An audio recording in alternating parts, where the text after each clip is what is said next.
Isang mapagpalang araw po sa ating lahat. Ako po si Charles at welcome po sa aking daily devotion. Ating po tatalakayin sa araw na ito ang series na Trusting in God, Providence.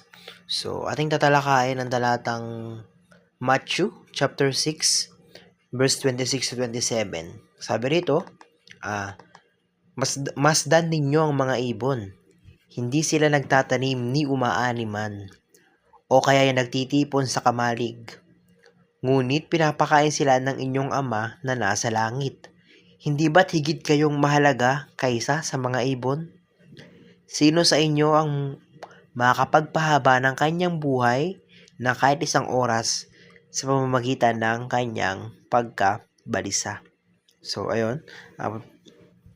Punta tayo sa unang katuruan sa araw na ito. Sabi rito, why should we put our trust in God's providence? Bakit nga ba natin kailangan magtiwala sa Panginoon? Sino ba siya? Ano bang mga kaya niyang gawin? Bakit natin siya dapat pagkatiwalaan? So, sabi dito, providence has three meanings. Preservation. God is our ultimate preserver. So, ang Diyos, siya ang tagapaglikha. And unlike ng mga ibang creator o unlike ng mga alam nating creator na pagkatapos niyang gawin yung isang iiwan niya na or papabayaan niya na. Pero ang Panginoon, hindi. Pagkatapos niyang gawin ng mundo, hindi siya umalis. Nandyan pa rin siya para i-preserve ito. Kumbaga, para pangalagaan pa niya, para i-improve niya pa. So, ganun ang Panginoon natin. He is our ultimate preserver. Siya ang pinakang nagpre-preserve sa mundo natin. Ganun. Or sa ikalawang teaching, ang sabi rito, God is our ultimate governor. So, ang Panginoon ang pinakang ultimate na tagapamahala natin sa mundong ito.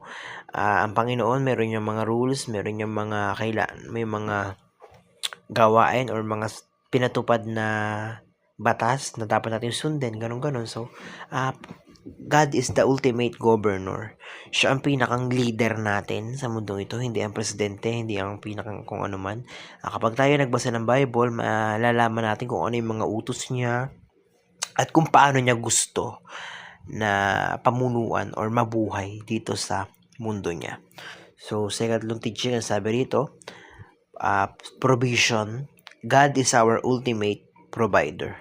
So, alam naman natin lahat na ang Panginoon Lord, ang Panginoong Jesucristo, ang Panginoong Diyos, siya ang ating provider. Siya ang nagbibigay ng ating mga pangangailangan dito sa mundo. Marahil yun nga, pinapadaan niya lang sa ibang tao or niya lang sa ibang tao yung sa ibang pamamaraan yung pagpro-provide niya. Pero, sa kaduluduluhan, sa Panginoon natin galing yun. Sa Lord natin nagmula yun. Siya ang nagbigay sa atin ng kung anumang pangangailangan natin dito sa mundong ito. So, ayun, punta tayo sa application. So, paano nga ba natin apply sa ating buhay ang talatang ito? So, sabi dito, application number 1, trust in God's ability to preserve. So, ayun, kailangan lang natin magtiwala. Magtiwala tayo na kayang i-preserve or kayang i-maintain ng ating Lord ang mundo natin. Yung mundong masagana, mundong puro kabutihan lang. So, yun, magtiwala tayo na kayang gawin yun ng ating Panginoon.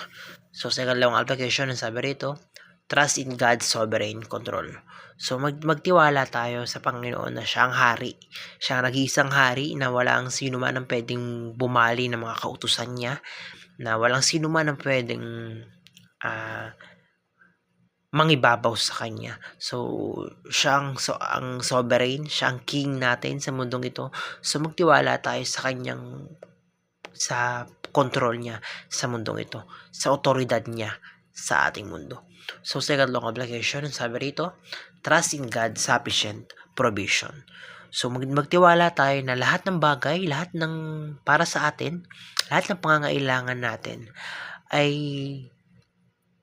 sapat at kayang ibigay yon sa atin ng Panginoon. So, kailangan natin magtiwala na magpro-provide siya para sa atin. Kailangan natin magtiwala sa Kanya na